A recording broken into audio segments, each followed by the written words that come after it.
ब्रेकनंतर बातमी आहे पिंपरी चिंचवड महापालिकेच्या अजब कारभाराची। सर्प उद्यानातील सापांना खाण्यासाठी महापालिकेने लाखो रुपये खर्च करत उंदीर खरेदी करण्याचा निर्णय घेतलाय। निर्णय चांगला असला तरी ज्या सर्प उद्यानातल्या सापांना उंदीर खायला घातले जाणार आहेत ते उद्यान गेल्या 8 वर्षांपासून बंद असल्याची माहिती आहे।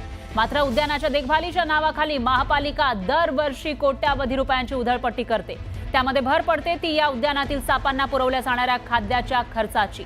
महापालिकेने तब्बल 160 रुपयांप्रमाणे पुढील 2 वर्षांसाठी 8 लाख रुपयाचे उंदीर खरेदी केलेत। आश्चर्याची बाब म्हणजे यातील काही सापांचं खाद्य उंदीर नसतानाही विनाकारण ही खरेदी केली जाते।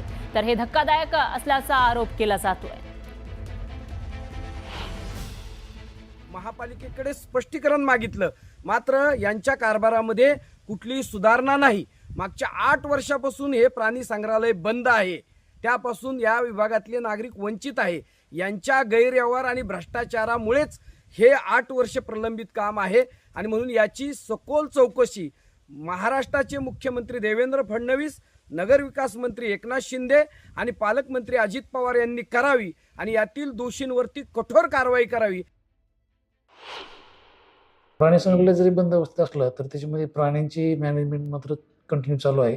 त्यांची काळजी घेणं हे आपलं कर्तव्य आहे आणि नजदीकच्या संग्रहालयामध्ये शिफ्टिंग करण्याचा आपण प्रस्ताव केलं होतं, पण तिथे जागा नसल्यामुळे ते नाकारलेलं आहे। तर ही आता आपली जबाबदारी आहे की मॅनेजमेंट करून त्यांना व्यवस्थित ठेवणं।